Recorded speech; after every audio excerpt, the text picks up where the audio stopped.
to join. Welcome everyone to the MTV Summer School. Today we will be hearing from Flynn Darby on the simulation of radiation detectors. Flynn is a PhD student at the University of Michigan who has already presented on the physics of neutrons 2 weeks ago. So you will be already familiar with his style of presentation, and I expect today will be similarly great. And with that, Flynn, the floor is all yours. And thanks, Askari, for the introduction. But yeah, again, this is my second lecture for the summer school. Happy to be lecturing to you today. Last lecture, I gave you a lot of interactive examples. Talking about simulating radiation detectors today, it's hard for you to be interactive without actually having the simulation software. So it's going to be a little more abstract, but please feel free to ask any questions along the way. It's a shorter presentation, so happy to take some time to answer some longer questions. And if I don't get any, I do have one or two planted along the way. With that, let's get started.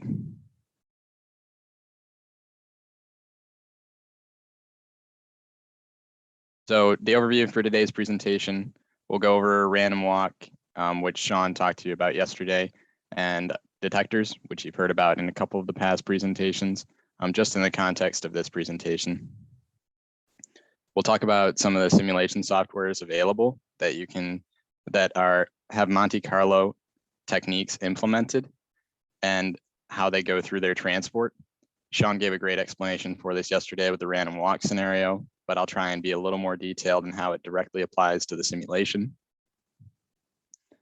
And we'll talk about the simulation pipeline for simulating radiation detectors. So simulating just the detectors is its own piece of the simulation pipeline, but the detector response, the output you get, is all going to be dependent on the source particle you generate and how you're tracking the particle. There's a lot of different software out there for the transport, the particle tracking, and from the particle tracking, the mock pulse processing that you can do to sort of replicate what the electrical response would be for your detector. And I'll go into one specific scenario for a detector response light output modeling that we use for our organic scintillators.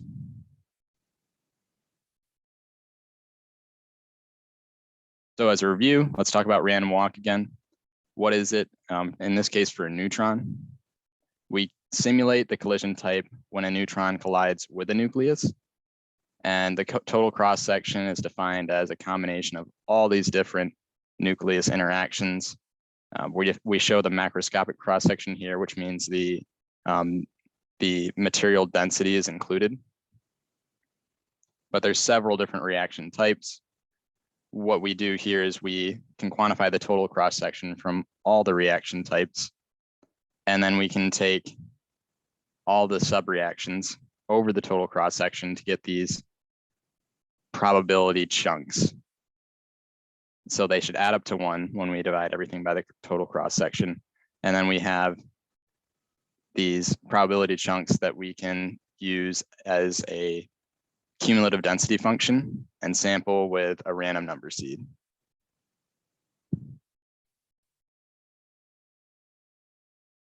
This is a very truncated example for a neutron, but this is what a CDF might look like that you would sample in a random walk. You have 3 different types of interaction shown here: just a neutron elastic scattering off a nucleus, a neutron inelastic scattering off a nucleus, and then a neutron interacting with a nucleus to then release a gamma. There's 3 different probability chunks that add up, and to see here on the y-axis is that random number seed, just one specific instance. And we take chunks out of this random number seed from 0 to 1. For that first chunk there, we could call it 0.2, and the next chunk 0.2, and the next chunk's a bit larger, so call it about 0.3. And those are the respective probabilities for each of those types of interactions. But when we go through, we write it as a cumulative density function. So 0 to 0.2 would get you the first interaction, if that's the random number seed that you get out of whatever random number seed you're sampling. And then for the next interaction, if you had anything between 0.2 to 0.4, that would be the inelastic scattering. And if you had between 0.4 and 0.7, that would be the third interaction there. In reality, these chunks are much smaller. We have a lot of different types of interactions that we're sampling, but this is the general random walk process. And it's pretty much all you need to know to build your transport software. There's a lot of structure that goes into it, but this is the basic mechanism that builds all the transport softwares we'll talk about today.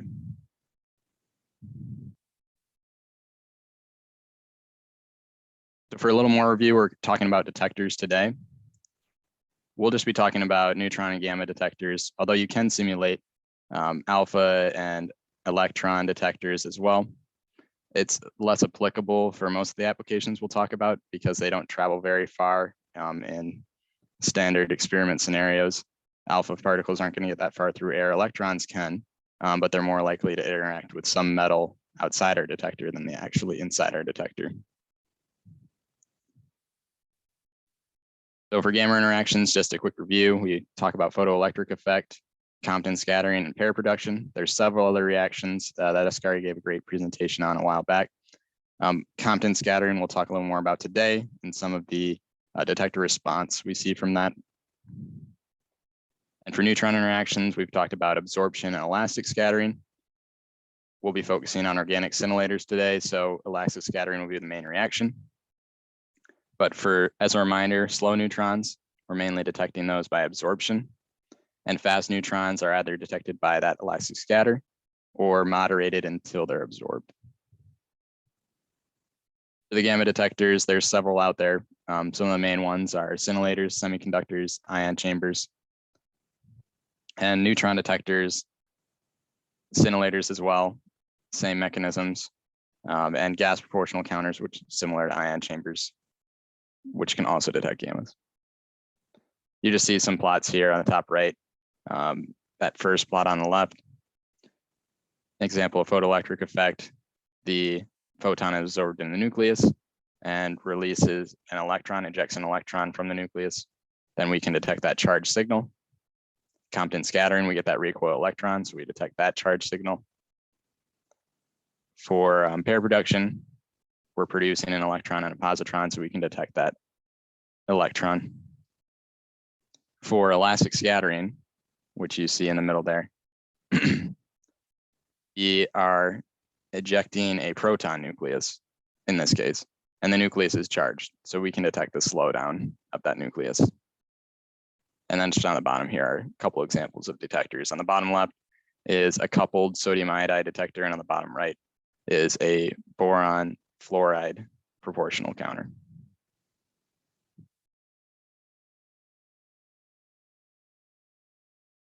We talked about random walk and we talked about detectors. What do we use to simulate this random walk and these detectors? There's lots of software out there. If you're lucky to be a US citizen, you have MCMP 6.2 and MCMP X softwares available to you by request from the US Department of Energy. If you are international, you can still get debugging access to the software, but it's a bit difficult to get the executables. There are some special cases, but most of the time you just have debugging access. So JANT4 is an open source code started by CERN, the Particle Accelerator Facility, that can also do Monte Carlo radiation transport simulation. It's an open source toolkit, and it's very configurable, but also you have to understand how to configure all the pieces. MCMP 6.2 and MCMP X kind of come out of the box ready to go. You just give it an input file and it's ready to go. JANT4 involves a little bit more programming skill and structure. But yeah, MCMP 6.2 is the latest version for MCMP. It stands for Monte Carlo N particle. There are several versions since the MCMP started, but its first release with this full name was in 1997 by Los Alamos National Lab. As you can see, several different versions before then. It contains perhaps the oldest continually developed software in existence today, which is pretty cool, but also makes it tough to deal with. MCMPX is a split off. You can see 1996 there, we have 2 tracks, or 1996, yep. And there were a bit separate routes going here for the transport software. The main track was more focused on criticality safety simulations and general tallies. Oh, sorry. I see a few things in the chat, so I'm just going to take a break after this. But the main track here is focused more on criticality safety simulations, while the X track is focused more on detector response and correlated emissions. Yeah, Scary also dropped OpenMC in there as well. I didn't include OpenMC because I don't know as much about the detector response capabilities there, but that's not to say you can't perform detector response with OpenMC.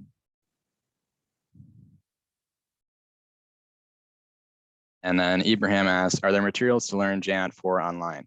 Yes, definitely. If you go to the CERN website, there's lots of documentation. I was going through myself for JANT4. I haven't used it personally, but just to kind of generally talk about it today. And I was having trouble finding the general user manual, but there's a lot of examples throughout, and there's GitHub documentation and people who have their own open source repositories that have actually applied JANT4 for detector response. So if you Google around, you'll find it, and ask around. People are usually happy to help in the open source community. Thanks, Ascari, for the links.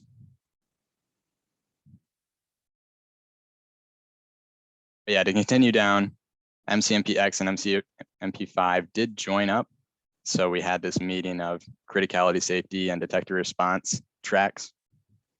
But when they merged, there were still some pieces from MCMPX missing, which is the part that we like here. Recently, there have been additions to MCMP6, like FRIA and CGMF, that have compensated for the missing fission and correlated emission modeling of that initial merge. So today, I mainly want to focus on this detector simulation pipeline. I talked to you about this earlier, but what we're doing is in the simulation framework, we have to start with some source particles from a radiation source, and we have to transport them through some environment. This is completely defined by the user. The more detailed you are, the closer you get to the real world, but also there's plenty to be said about problem truncation to save you computation time. There are things that are less important to model and things that are more important, and it's all up to what type of particle you're using and what you're trying to track. You get through producing the particles and transporting them with Monte Carlo random sampling, and then we can pull out these detector interactions, which we'll talk through a bit. From the detector interactions, we can apply mock pulse processing, just a general concept that I'm calling it here.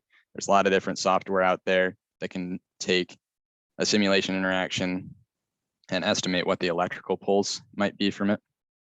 And then from these pulses, we can get what we traditionally see in experiment and measurements, our detector response.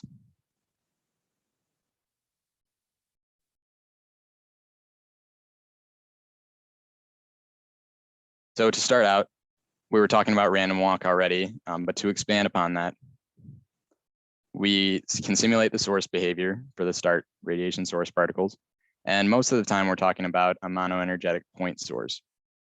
You'll need to simulate the emission angle.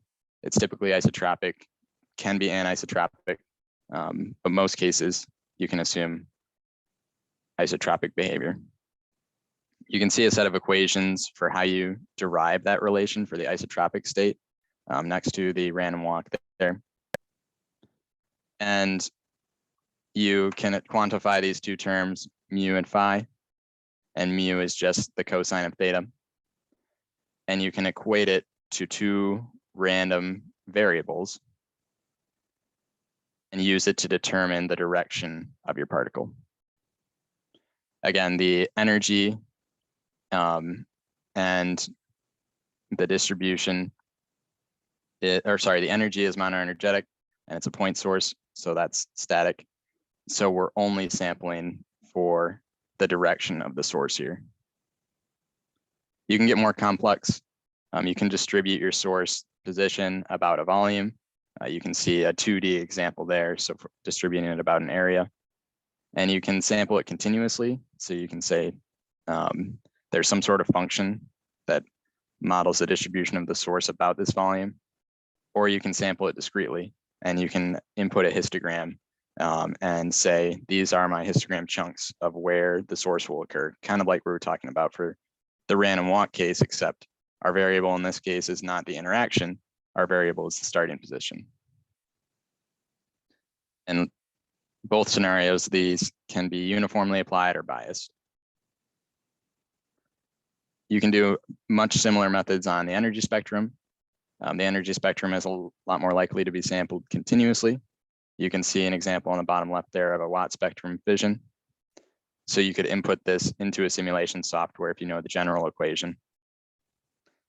But you could also sample it discretely. You see an example on the bottom left of argon dense plasma photon emissions. It's not a very easy spectrum there to represent by just one equation. Sure, you could overlay a bunch of equations, but it may be simpler just to bin it and input a histogram.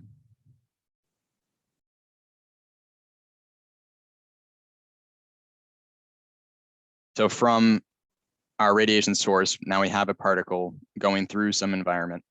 How is it going to get to our detector? So we talked about the random walk.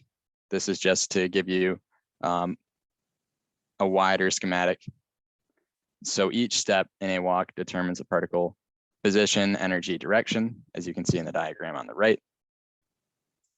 And once the position, energy, and direction are determined, we sample the macroscopic cross sections for the particle, the remaining particle direction, energy, and position.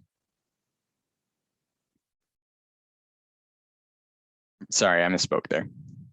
You can sample, once you know the direction, position, energy, direction of a particle from one position, you know the general path that that particle will head towards. And you've set some sort of problem boundary. You have, say, you had just a sphere of water you were modeling. There's only one material, so you know you need to model it from where the source starts to the edge of the water. Sorry, I'm seeing a lot of comments here. Not sure what you mean by your question there, but I will come back to it later.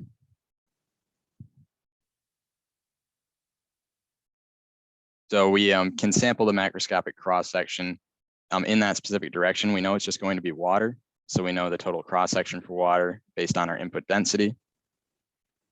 And then we can determine what the next interaction is going to be. If the next interaction is just going to be scattering, the particle has not died out yet. It hasn't left the water. It hasn't been absorbed. So it could just keep scattering and scattering, and we could keep walking about our volume until there's some sort of terminating event. The terminating event could be absorption. This can just be plain absorption where the nucleus takes in the neutron, emits a gamma, or stays in a stable state. Or it could be fission where the particle splits. Either way, that particle's history is ended, and we do not need to sample for that particle once that absorption has happened. The other way we can terminate the particle history is set some sort of problem boundary. If I was simulating the sphere of water with neutrons, then at the edge of the boundary, say, I want to do a 1 meter diameter, and some neutron, probably a very high energy neutron, gets all the way out of the edge of the water. Then I haven't simulated anything around the sphere of water. So that's where my problem boundary lies, and the particle will never come back. So we terminate the particle there.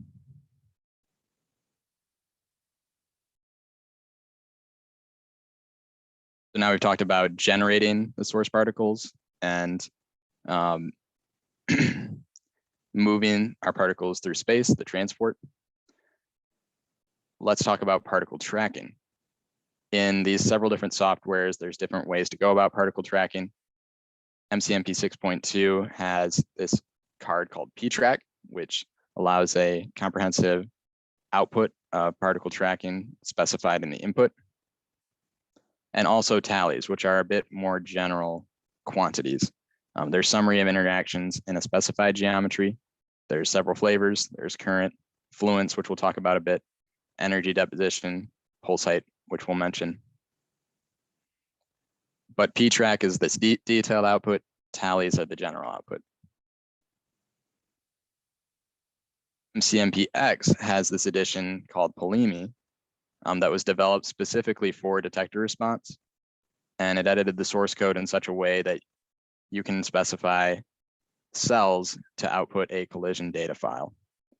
And similar to PTrack, it's a comprehensive particle interaction history, but different from MCMP 6.2. MCMPX has some correlated emission and fission built into it that is preferable for this type of analysis. In Cheon-4, event tracking is also built in. I wish I could explain that one more to you. We'll work on that for the next round. But again, there's plenty of open source resources out there. And you know how to run a random walk.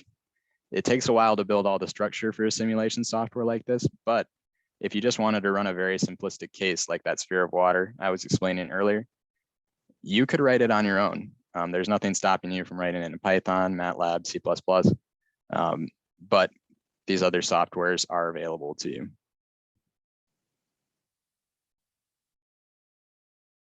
We talked about the source particles and transport with Monte Carlo random sampling. Now let's talk about detector interactions for those particle tracking softwares we just explained.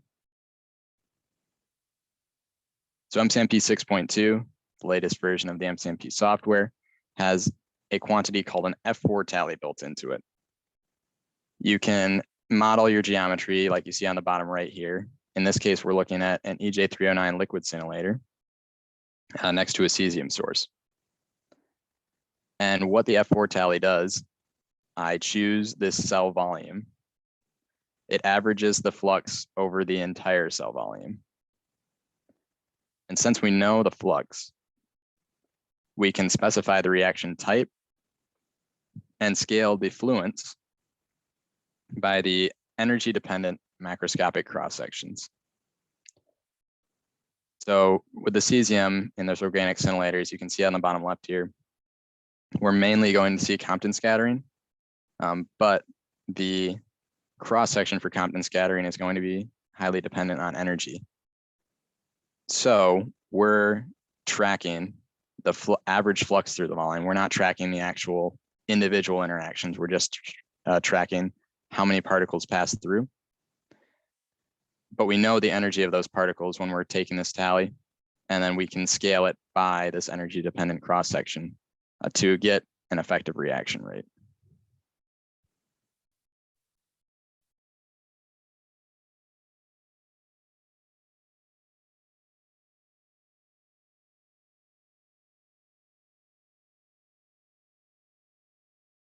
And also to get back to Professor's question there earlier, he was asking how is the position fixed in simulation when the neutron is spinning and the uncertainty principle would be violated.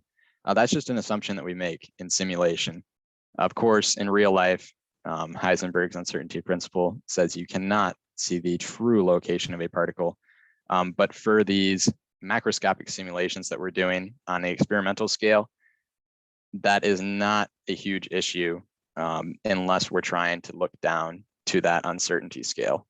And most of the time we're looking at the scale of centimeters and meters. So it is a non-issue, but good question.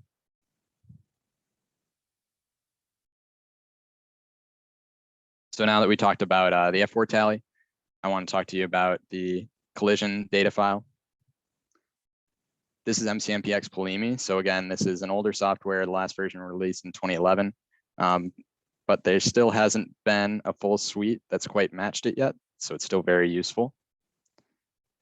And it records all the interactions in a specified detector cell. I'll provide you an example here. We're looking at a DT, that's a fusion deuterium tritium fusion neutron generator. And it's interrogating a sample of highly enriched uranium with 4 adjacent plastic scintillators detecting the neutrons and gammas from the simulation. Sorry for the numbering there.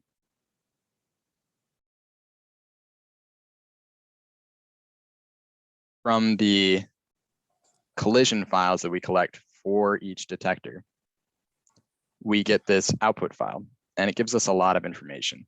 It'll give us the history number, which is separate histories for each source particle generation, the particle number, which if we have fission events, there's a lot of secondary particles after we get a source particle. So that's why we have particle 97 here. We had quite a bit of highly enriched uranium, so a lot of induced fission. The particle type, 1 for neutrons, 2 for photons. The interaction type, elastic scattering for the neutrons and Compton scattering for the photons. And the target nucleus, we see hydrogen, carbon, and also for the photons, they do not see the neutron number. So we also see hydrogen and carbon, but we don't have to denote how many neutrons there are.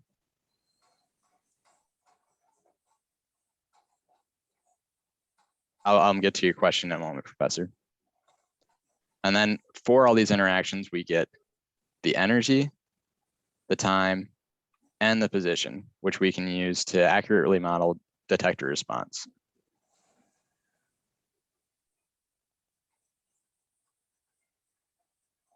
A professor asks, in that case, in CERN, is the collective behavior of neutrons considered as a beam or just a quantum particle? I'm going to defer on that answer, Professor. If somebody else in the chat is more experienced with JANT4 and wants to take a stab, please go ahead.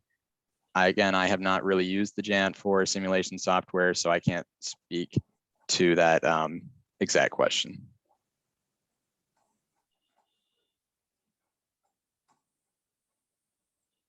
So we talked about the detector interactions, a couple different ways you can look at that in MCMP6 and MCMPX polemi.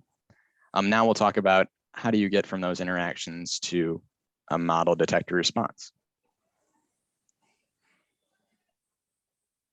For MCMP6, it has a built-in F8 tally.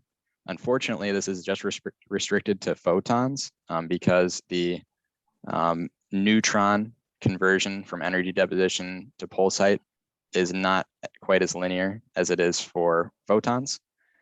So for photons, we can apply this F8 tally, and we choose a cell, and we can apply a user input detector resolution. But for that same scenario, for the cesium-137 on an organic scintillator, we're only seeing Compton scattering. And what you can see here is a measured spectrum in blue and the simulated spectrum without resolution in red. So we can apply an detector resolution that we can calculate from experiment to broaden the simulated spectrum to better match our measured spectrum. So that simulation with the resolution there is shown in black, and we're within uncertainty for most of the spectrum there. Very good agreement between experiment and simulation. But I do have a question for the chat. Since this is Compton scattering, why would we see pulsites above the Compton edge without resolution?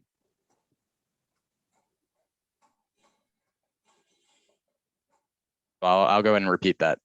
If you look in red, this spectrum does not show detector resolution.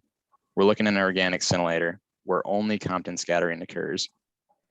We see the start of our Compton spectrum here, and then we see our peak and our Compton edge, but then we also see detections above the Compton edge.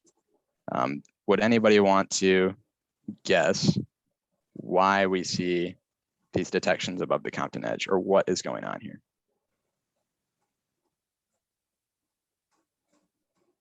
So good question, Daniel. It's not resolution because we haven't applied our resolution in simulation. In the simulation world, it's perfect. We see exactly the energy that interacts.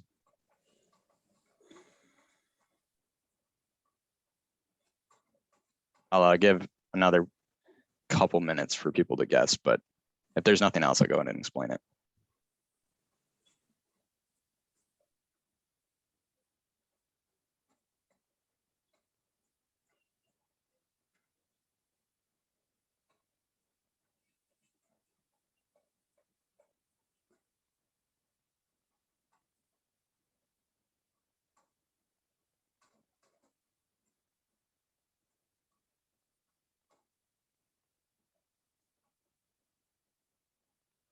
I'm not quite sure what you mean by the uncertainty in gammas. Oh, Ibrahim, if you go back up in the chat, Ascari dropped a few links for Jan 4. We'll make sure to put that in the email after the lecture as well. But Daniel, you were asking about uncertainty in gammas. I believe you're referring to Heisenberg's uncertainty principle. We wouldn't see that in simulation. But yes, there we go. BMO with Texas A&M. He said photons scatter back to the detector. So we're looking at Compton scattering. Compton scattering is not a terminating event. So we can have one Compton scatter, and then we can have another Compton scatter. So this backscatter can be followed by another Compton scatter, which would give us a pulse above the Compton edge. So great answer there, BMO. And that's why we see these events in simulation, even without the detector resolution.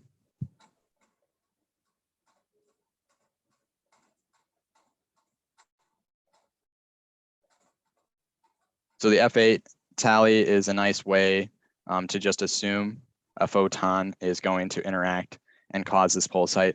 It applies pretty well for gamma interactions, but we can get a lot more detailed and look at these collision files in ptrack and the collision data file. And we can look at each exact interaction that's happening, scale it by the light output. Oh, sorry, Mohammed. Thanks for that. We can scale for the collision data file and the ptrack file. And we can apply these light output response functions that I'll talk about later to get an interpreted energy spectrum. And again, ptrack and the collision data file are two methods that are export controlled. JANT4 has some capabilities similar to this. I'm not sure if they're as exhaustive, but you can always write something on your own. I can't guarantee it would be quick, but all the same general concepts apply. What we see here for MCMP 6.2 is ptrack has now a built-in detector response function toolkit, or drift. And from the ptrack file, the collision file, which is very similar to the MCMPX Polimi collision file, we can scale particle interactions to a measured spectrum. Here we see sodium-22 measured photons. So we see our Compton spectrum and the annihilation peak, as well as the 1274 peak. And this is well simulated with MCMP 6.2 and drift. We can add the energy resolution like I was talking about earlier for the F8 tally. And we can also look at the individual particle interactions and quantify what would be the pulse shape. We've shown earlier pulse shape discrimination plots. This is just for a gamma source, so you're only seeing one band. We would see two bands if we saw gammas and neutrons. But on the top right is a measured spectrum for that same sodium-22 source. And on the bottom right is the simulated spectrum and drift. Not perfect agreement, but you're getting a lot of the center of the band. And it's still under development, this sort of pulse shape discrimination simulation, but it can be done. On the bottom right, you're seeing an example from MCMPX Polimi. And this is detector organic scintillators measuring MOX fuel moderated. And you can see simulated versus measured pulse height distributions. And this is a combination of the neutron and the photon flux. And it's very good agreement. And you have to be able to scale this with the light output resolution. We couldn't do this with an F8 tally because that neutron scaling is not well behaved.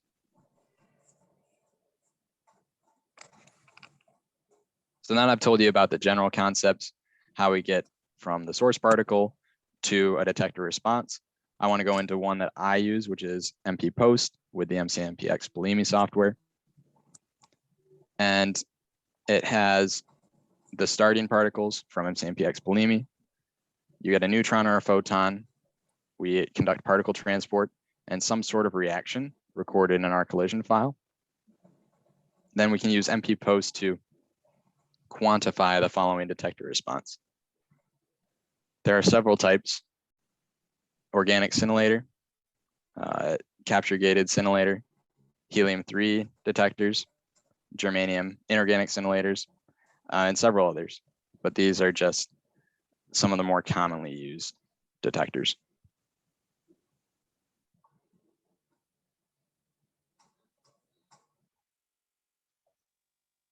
Yeah, before I move on, I have another question in the chat. How can we use the Gaussian broadening in MCMP to convert the ideal environment of the simulations to the experimental resolution of the detector? Great question. So if we go back to one of these spectra here, it's a little bit easier when you have a photo peak. So I'll look at the sodium-22 spectrum. You have your annihilation peak and your 1274 peak. There's a bit of background radiation going on here as well. So if we subtract that off, we will get more prominent peaks. But from these two peaks, we can approximate the detector energy resolution. And from that energy resolution, we can fit a Gaussian energy broadening function. If you email me after, I can provide you some references for that.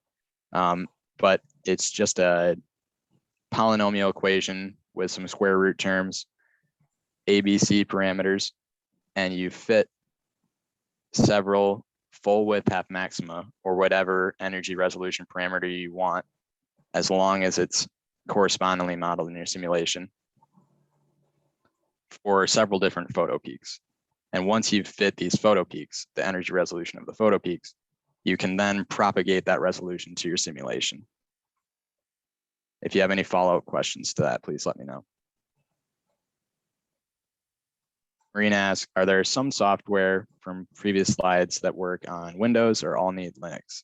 Oh, great question. I didn't include that in the presentation, but all the MCMP softwares are on Windows. I don't think the Office environment in the US could survive if they weren't available on Windows. So they are, but they are also available on Unix. And Giant 4 works on Windows, but it's mainly developed on Unix.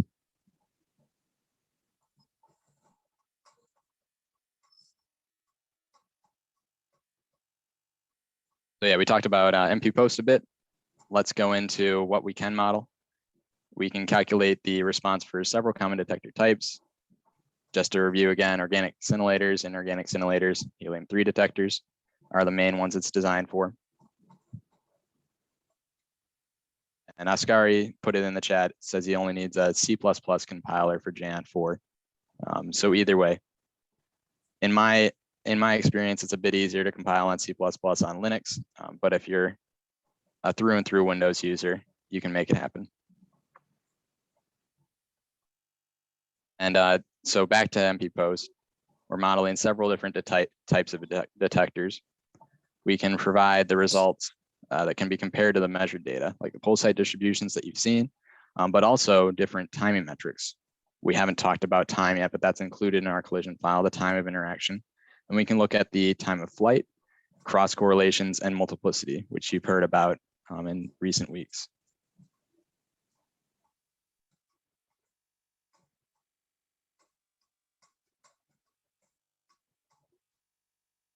Thanks for asking, Professor. Organic scintillating materials. So we'll go through this in more detail on the next slide. Which organic scintillating materials? We can model any organic scintillating material as long as you have it characterized. Good question. But going through a bit of the modeling we can do for organic scintillators here, we can conduct a time of flight analysis. So we have some sort of fission source or neutron source that also emits gammas, which most do. And we can put it next to a trigger detector. You see on the center of my screen there, right next to my cursor, a source right next to a trigger detector. So as soon as that source emits any sort of radiation, the trigger will go off on that first detector.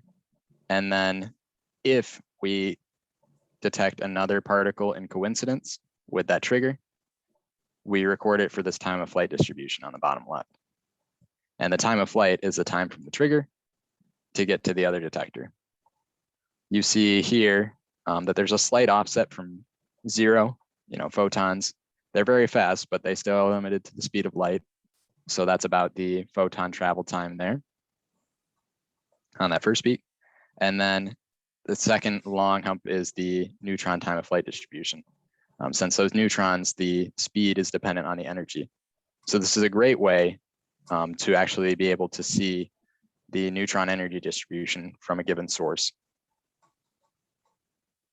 In the center, we can see the pulse height spectrum for a californium-252 source for one of our organic simulators. And on the bottom center, a corresponding multiplicity measurement of californium-252. That pulse height spectrum is a combination of the neutron and gamma signal. And the multiplicity measurement is purely neutrons on the bottom here.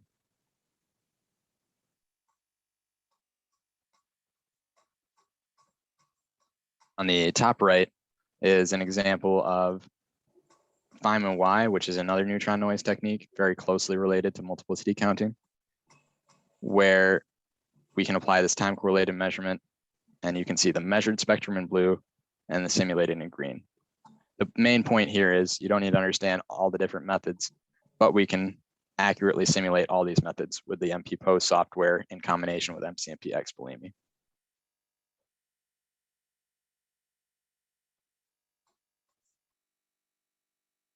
So now I want to go into a specific example. I've shown you a lot of energy spectra, but we haven't gone through and talked about the mechanism that is exactly applied in MP-Post. So this is how we quantify the light output response in MP-Post. You can see a neutron coming into some detection volume, this green cube, and we have a scatter off a hydrogen, then a carbon, then a hydrogen, and a hydrogen, and then the neutron leaves our system. It doesn't deposit all of its energy. And for the light output of this pulse, the order of these neutron interactions really matters because elastic scattering on a hydrogen, if you remember the physical equation from earlier lectures, you can deposit all the energy for a neutron backscatter on a hydrogen. For a carbon, you're only going to see about a third of that energy, even on a backscatter.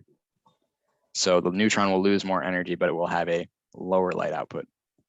There are compounding mechanisms on top of this that also quench your light output, and we can quantify that in experiment. So for electrons, as I mentioned earlier, with that F8 tally, the photons interacting with a detector that release an electron that we detect, the light output is 1-to-1, straightforward. If you have a 1 MeV photon, it will have a light output of 1 MeV EE, or electron equivalent. That's how we're quantifying it. We say electrons are linear and everything else is relative to this electron light output. In experiment, we can calibrate a scintillator, any organic scintillator, as Professor was asking earlier, by measuring this light output as a function of energy. And to do this, we would apply a time of flight experiment. We would know our light output from our detector, and we would know our time of flight from our detector setup. So we could populate this graph with these points for that proton curve, because the neutron is going to scatter off the proton and give us this detection. And we can apply this sort of empirical relationship to the proton light output relative to the electron light output. And it's this quadratic equation here. There are more complex formulas available. Most of the time, you can apply this general empirical relationship. Burke's formula is much closer to physics. You apply the integrated stopping power to the relationship, but we show the quadratic equation here for simplicity. If you were to scatter on carbon, as I was mentioning earlier, the energy is quenched quite significantly. You can see the coefficients here, 0.02 MeV-EE per MeV for this specific detector, which was an EJ309 detector. So when we're developing these light output curves, we're not really going to see that many carbon scatters due to energy thresholding. So we don't actually have to know if it was truly a proton interaction at these higher energies.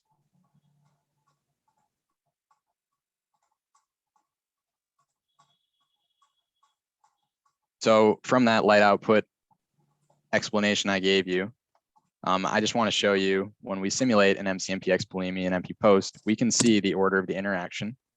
And this is what the pulse height looks like for different ordered interactions. If we look at that small band right here, which is a triple carbon scatter in simulation in one of our detectors, the pulse height is not going to be that high at all. We're less than 0.05 MeV, probably about 0.02 there, or 20 keV. So if we scatter all on carbon, we're really just not going to get a signal.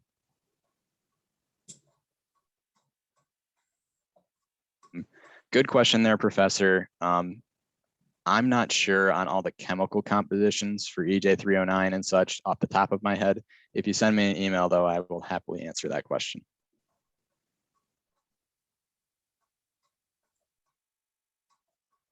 And then if we have a double carbon scatter, you can see that interaction in red, that 2-part band. Again, not seeing much above 20 keV. But then if we look at the opposite end of the spectrum, a triple hydrogen scatter, we see a lot more of our interactions occurring at the higher energy range. And in fact, the highest or the most common is that double hydrogen scatter there. But you can see the light output has a much higher endpoint, and those single hydrogen scatters as well. That blue line on the top is just the total. That little green marker is a single carbon scatter. This is all for incident neutron energy of 1.5 MeV. Yeah, so this, yes, Sibby, the y-axis is the number of events per incident neutron. So it's normalized for each band. But the important part to note here is that if you're just scattering on carbon, you're really not going to get any light output. So we don't have to really worry about our carbon interactions in experiment. It's important for simulation, but in experiment, we're not really going to see them.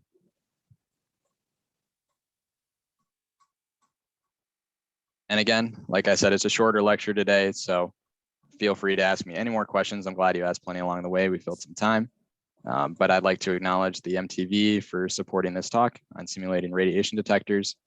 And here's my fair use statement. I pulled a lot of plots from other research papers here and from the simulation codes, but it's all for educational purposes. And I hope it directs you to some of their work.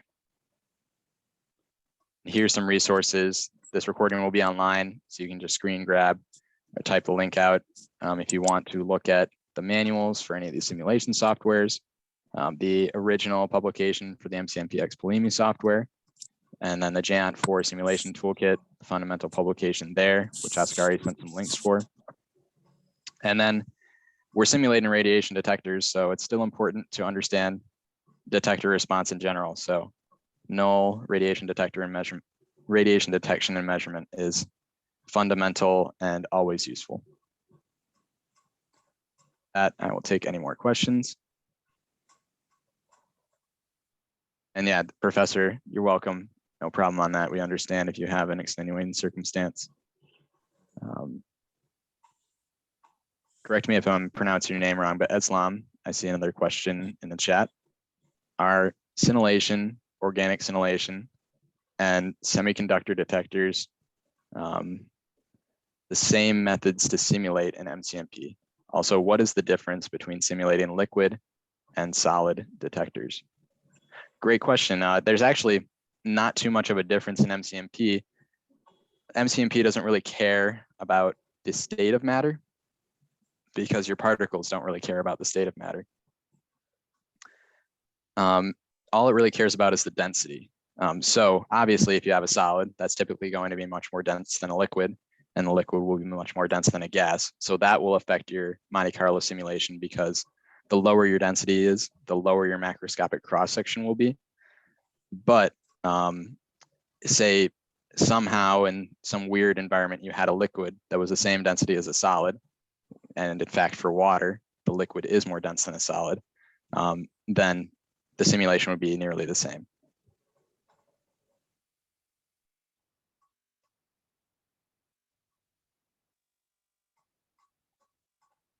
Enrique asked, I'm not 100% sure if I understood neutron random walk correctly. Will it also show when the particle terminates its path due to the energy parameter? Great question. I did not mention that in the lecture, but typically what you have is some sort of energy threshold you set in simulation, where it's not useful to simulate particles below a certain energy. So that can also be a termination parameter, some sort of user input energy threshold.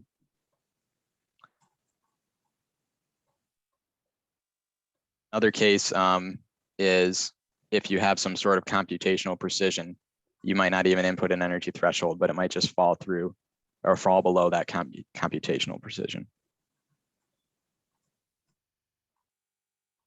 Yeah, thanks everybody for attending, and I'll stay online for a few more minutes here if you have any more questions.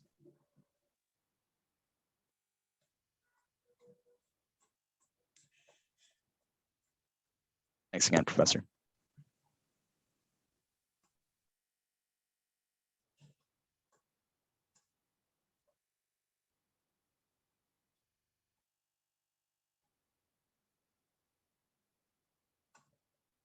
Good question, Sibi. How do we verify the Monte Carlo codes? Well, if we go back, we can see that MP post and MCMPX bulimi is clearly verified with these several different measurement techniques. So that's the simplest way, verifying between experiment and simulation. If you can perfectly match that, you have a great understanding of your experiment, especially if you do it for several different experiments. If it's just for one experiment, there could be compensating errors going on that just led you to get to the correct answer. But if you can do it for several different experiments, different sources, different environments, then you have truly verified and validated a Monte Carlo code.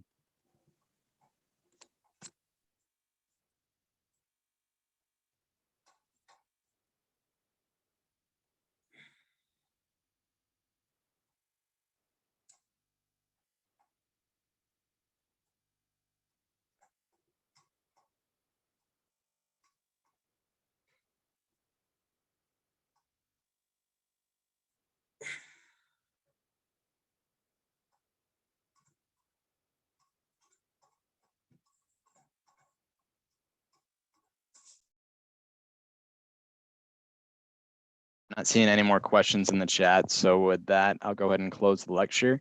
Feel free to send me an email. I know Professor had a question earlier that you might want answered by email. So happy to respond, and I'll do the best to get back to you by next week. Tomorrow, we will have a lecture from Dr. Nicholas Thompson with NEN2. Oh, sorry, one last question from Sibi that I'll get to.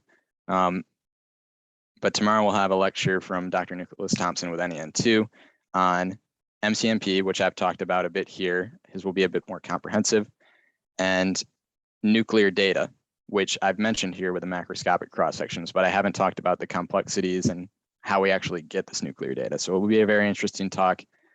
He'll also be talking about the facility he works at and how it relates to these two thrust areas.